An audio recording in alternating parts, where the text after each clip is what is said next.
Good morning, everyone. Bix Weir, roadtoruta.com, with your morning horn of Z's, your sip of coffee. Big sip today. I'm actually on the road, doing this from the road. I love being on the road. I really do. You know, some people love the ocean. I love the road. It's the road to Ruta. Anyway, this is your morning news from an undisclosed location. Let's go right to some real interesting stuff that a subscriber sent to me about the opening of the Grand Canyon for mining. This has been a contentious subject since the beginning of time. The beginning of the beginning of the cordoning off of the Grand Canyon. I'm doing a lot of work into the Grand Canyon. If anybody has any insider information going back to the Grand Canyon that you don't think I know about a lot of it already. I know about the Egyptian artifacts. I know about the gold. I know about some of the lawsuits that have gone on, some of the early explorers. But if you think you have some unique insight, your family member or great grandparent was there and said he saw something, just send me an email, bix at Road to Ruta. And I'm putting together all the pieces of this puzzle. But one of the biggest pieces is the ban on hiking, the ban on any kind of exploration within certain areas of the Grand Canyon is amazing. Not even presidents can get into these certain areas. And the latest in the last 20 years has been all about uranium mining. They always say, oh yes, there's some uranium mines in the Grand Canyon. We need to open it for uranium mining. Obama tried it. Both the Bushes tried it, Clinton tried it, Reagan tried it. Nobody's been allowed to go near the Grand Canyon. And today, or yesterday, we had this article from the Daily Caller. Uranium mining near Grand Canyon that was prohibited under the Obama administration. No, it was prohibited, but it wasn't Obama who prohibited it. Is gaining renewed attention from Arizona and Utah officials. State officials want President Donald Trump to upend a 20-year ban on mining reenacted in 2012. The ban is unlawful and suppresses economic opportunity, officials say, according to The Guardian. Yes, what is in the Grand Canyon is gold, lots of gold. Billions, with a B, billions of ounces of gold, more gold that's ever been found anywhere. And it's been hidden away there since it was first discovered in the really early 1900s. In 1912, it was announced on the front page of the New York Times. Billions of ounces of gold in a seam in the Grand Canyon. Billions of ounces in the sand, even. So yes, it is true that you can't go to that part of the Grand Canyon anymore. They say, oh, there's too many, and you can't go in caves in the Grand Canyon because of all the Egyptian artifacts. Obelisks all throughout the Grand Canyon, pyramids in the Grand Canyon. It's all true. All the rumors are true, my friends. They're not as big as the ones being discovered down in Antarctica right now, but they're just as big as how big do you need a pyramid, really? But they're all named after Egyptian gods and deities. Just pull up any map today of the Grand Canyon and read the names of all that they gave to all these mountains. Really interesting stuff. But yeah, another push to open up the Grand Canyon for mining. It's not about uranium, it's about gold, and lots of gold, and more gold that's ever been discovered. So just be ready for that. You gold bugs out there, don't worry. Don't say, oh my God, no, the price of gold is going to go down if the real supply of gold's in the millions of tons and not the 180,000 tons. No, the price of gold is not going to go down. The price of gold has been suppressed as long as silver has been suppressed. So yeah, gold will go up significantly, doubling, tripling, even if this new supply is brought onto the market. And if you think about it, this new supply, say it is 1 million tons, with the amount of gold that's traded every year in derivative form, the derivatives blow away any kind of physical gold that they can find. I don't care if it's millions of tons or billions of tons. They can always add 50 new derivatives to it. So yeah, the pricing of gold has nothing to do with the availability of gold or the supply of gold. Nothing at all. It's all about the availability of derivatives and the trading of derivatives. And we all know that by now, hopefully. So yeah, real interesting stuff. Do I think Trump will open up the Grand Canyon for gold mining? Yeah, I think so. I think Trump is going to release all the secrets. So we're also going to find out where we really came from and what was going on in the Grand Canyon in the 1800s, the 1700s, the 1600s, going back 100,000 years, 200,000 years. The world is changing, my friends, and you got front row seat at the Roto-Rooter. And speaking of that, who's your buddy? Who's your buddy on the cryptocurrencies? Really, who's your buddy? Yeah, I've been screaming about them for a long time. I wasn't the first to get in there. I was one of the first in the gold and silver space. I think Jeff Berwick was probably the first guy to jump up and down about it. But I was in there with him in the early days, and lo and behold, look where we are today. We got Bitcoin at 2820, right around the all-time highs. Great job, Bitcoin. The BIP 148 is coming up. If you keep your coins offline, let these computer geeks mess with it all they want. They won't kill Bitcoin. They might hobble it, and if it dips, it's a great buying opportunity. My biggest problem, which I kind of gave up, is that Bitcoin won't be available for the masses when the banks crash. But we have a lot of other cryptocurrencies, and it could have been a great thing for Bitcoin. But they're too worried about, the guys who are the core developers are too worried about saving their assets and securing the assets that they already have, to think bigger picture that humanity could really benefit from scalable Bitcoin. And there are ways around that, but it's going to take time. And the Lightning Network is something that they're working on.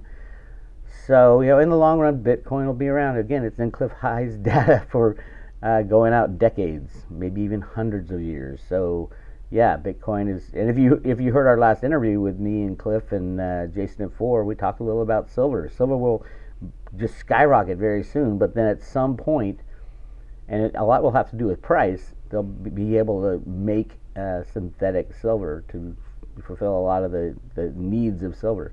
And technology is just like that. I mean, we can make synthetic diamonds. We can, maybe it's part of the CERN stuff that Cliff High was talking about. Who knows?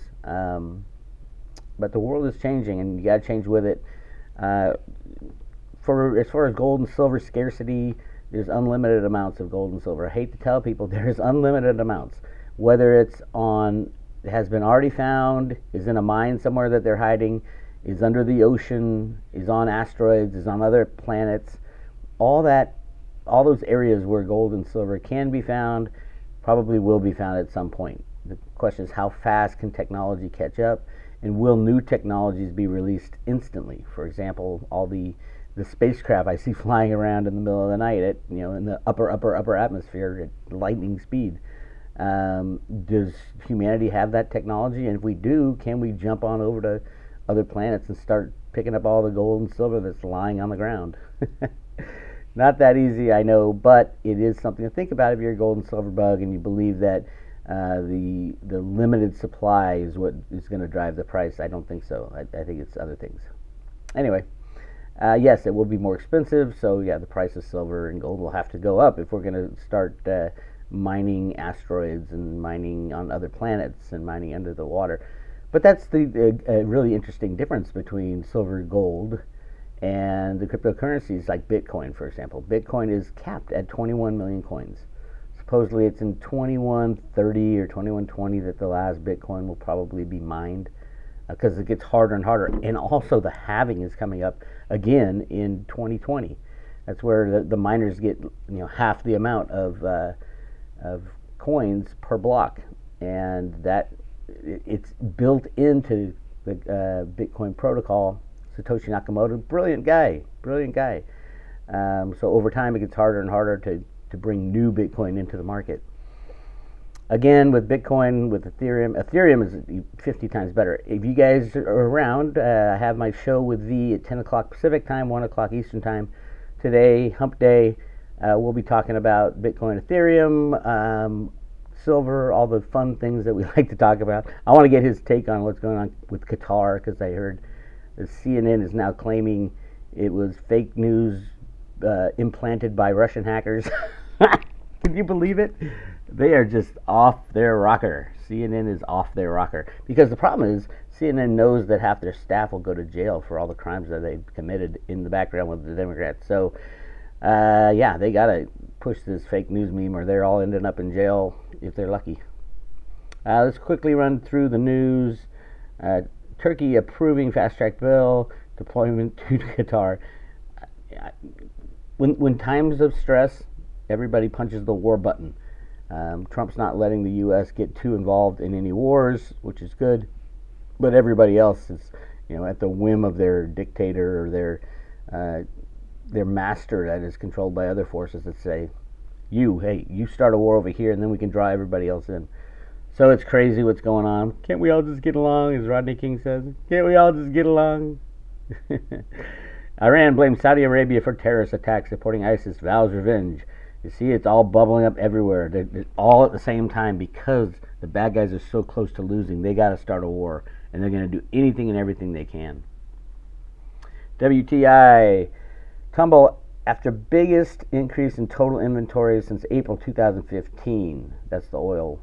Extended their losses after API's surprise gasoline build headlines overnight. Department of Energy data was even worse, with surprise builds in crude gasoline in the biggest distillates built in 5 months. Remember, any data coming out of the government is a lie, a complete lie. So clearly they want the price of oil, the price of gas to dive right now. And then, so they put this news out, and then they use their computers to drive the price of oil down via the derivatives. There's so many derivatives on oil, hundreds of different derivatives on, the place the oil is, the kind of oil it is, the all the different things you make oil with, like gasoline and propane and all this stuff, all run by derivatives, 100%. And there's like 50 derivatives for each item. It's crazy because oil and gas, that industry, and that's why they suppress all the free energy stuff. It's the largest commodity bought and sold in the world. If you control oil and gas, you control the value of the U.S. dollar as well. So by pushing it all down, less dollars are needed to be spent on oil and gas. So countries don't pile up on the oil and gas. It's all connected. It's all interconnected via computers. And if something goes up, it means something else goes down. And Steve Mnuchin is in the basement of the U.S. Treasury with a laptop. And all he has to do is say, click, call up his buddies over at the API and say, hey, or the Department of Energy, we gotta slam the price of oil down. I'm going to slam it down at 10 o'clock on Wednesday. Can you release some data that's bad for oil? And the Department of Energy says, you got it. It's going out right now. And then the word goes out that there's an overbuild in inventory, and then Steve Mnuchin clicks his mouse and it starts sell programs all over every derivative of oil. Boom, the price of oil goes down. That's how it works, my friends. It's that easy. Let's see, what are we looking at? Europe is a mess, by the way. If anybody has any investments in Europe, get them out quickly. Major blow to Washington. South Korea suspends deployment of U.S. air missile system. In a stunning blow for U.S. diplomacy in the Pacific Rim region, Yonhap reported that South Korea's newly elected president, Moon Jae-in, said he has suspended the deployment of America's THAAD anti-missile defense system, a major concession to China and a significant break with the United States on policy towards North Korea. I've already showed you how Trump has delegated the North Korea situation to China. So China will take care of that problem. Cliff High had an interesting take on it in the interview with myself and Cliff High and Jason F4. He said, you never give up power. The big guy on the block should never delegate his power. That's how you lose power. So that's what Trump did. They delegated this power to China, and probably got something in return. But now China's the big dog in the Middle East, or in Asia. They always were the big economic dog. Now they're the big military dog. Nothing. You can't put the cat back in the bag either. Not sure if we want to. We don't want to be the policeman of the world. We want to bring all our troops home and guard our own country, which I think is the right thing to do. So on the floor of the Senate today, we got all kinds of idiot politicians and people talking about the Russian meddling. Comey will be interesting when he testifies, because if he says that Trump was trying to influence his decision, he is under oath lying about, because he already said under oath that Trump didn't do that. and how outrageous it would be if a sitting president did do that. And he said in his experience, it has never happened. So he can't. It's kind of hard for him to go back and say, well, in retrospect, now that I think about it, I think he was trying to influence me. Well, go to jail. Either way, you're lying. You're either lying right now, or you're lying when you testified that there's no way that it has never happened to you and Comey, and it wasn't done. So if he's going to contradict his own testimony, I would say have some armed guards sitting there in the Senate hearing and pull him off at that very moment. What a statement that would say to the American people that the rule of law has returned. Ain't going to happen, though. All right. The euro spikes as headline reading algos go wild ahead of ECB meeting. These algos, the media talks about them as something out there and something different and something removed from any human being. No, it's Steve Mnuchin clicking his mouse. Click. There go the algos. Unlimited amount of algos. Yes, obviously it's not just Steve. It's his whole band of market riggers that work in concert with each other. And when there's one that strays, they are taken out. So yeah, you have to do what the master says. Venezuela's mysterious bond deal reappears, and this time China wants out. Venezuela is a mess.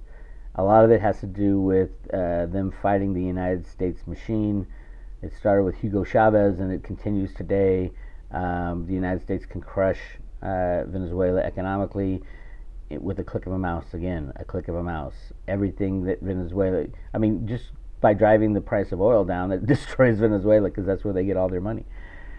Insane, insane, insane. I would hate to live in Venezuela right now. If you can, get out, go somewhere else. If you can't, I don't know what to do. It's survival of the fittest, unfortunately. All right. Alabama sees 85% drop in food stamp participation after work requirements reinstated. 13 Alabama counties experienced some shocking results. Shocking. And maybe not depending on the natural level of cynicism, when they decided once again to require able-bodied food stamp recipients without dependents to be employed or engaged in job training program in order to participate in the program for more than 3 months. So they said, okay, you can't just sit on your ass and take free stuff. You gotta at least be trying to get into the workforce. And they see an 85% drop in food stamps. What does that tell you? You give someone a free lunch and they're going to sit there and eat it every single day you give it to them, and they're not going to go to work.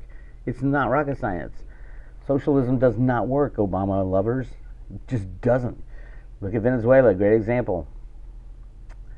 Free market capitalism is tough, it's brutal, and people die, and the weak get eaten, but hey, at least it keeps the system going, and it kind of works if you let it run free. Of course, I don't know any society who has ever lived in a free market capitalist society. It would be interesting to see how that worked. But the United States is far from that. Not even close. And I don't think any country is. There's all kinds of social programs and required things of you as a citizen of their country. It's not your country, it's their country. It's the government's country. Crazy stuff. Trump nominates Christopher Wray as new FBI director. I will be nominating Christopher Wray, a man of impeccable credentials, to be the new director of the FBI. Whoever is going to be the new director is looking at delays, and you got to run through the congressional gauntlet. So it's the acting director who's going to make all the decisions about arresting anybody who breaks the law, which in Washington, D.C., that's at least a third, probably half of the people need to go to jail, in my opinion, and according to reports out here. But here's the final news and the big news.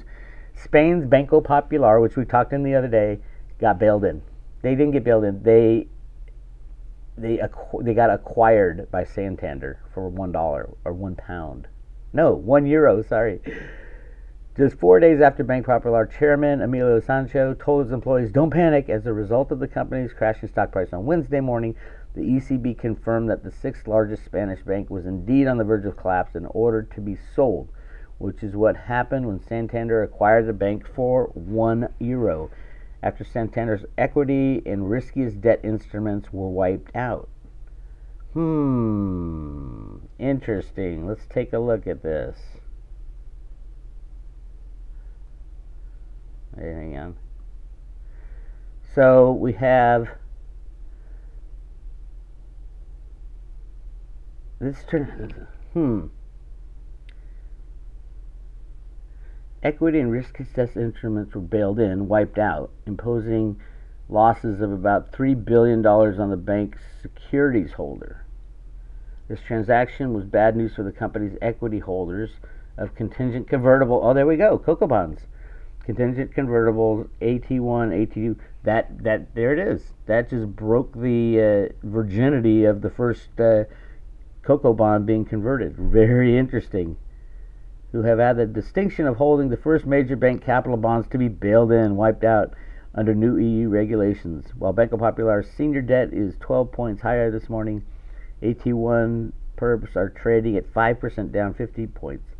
As Mint's Bill Bain notes, we've not seen crashes like this since 2008. Now, who owns all these bonds? Mainly the banks, the big banks. They thought Cocoa bonds were a sure thing, a higher yielding bond that would never, ever, ever be converted. And here you have the first two Cocoa bonds being converted, which leaves the door open to what about all the rest of the Cocoa bonds? And these converted notes are basically, they're going to have to be written off by these banks. And most likely it's the weakest banks that hold. So this is an implosion of the banking system in Spain. It's the first of many. You're going to see the other banks within Spain. Santander's just as bad, knee-deep in derivatives and Cocoa bonds.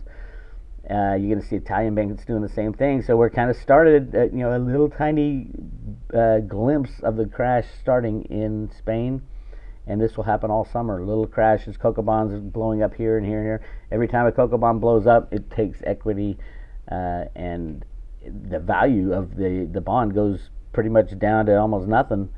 And you have what they call, it's not a bail-in per se, it's a required bail-in. It's not like they're saying, oh, we're taking X percent of the current depositors' money. They're taking, basically turning the bonds held by outside investors supposedly, and turning them into common shares of stock, and which is obviously going to make the bond implode because you're not guaranteed of anything anymore, and it's a shitty company that you're invested in.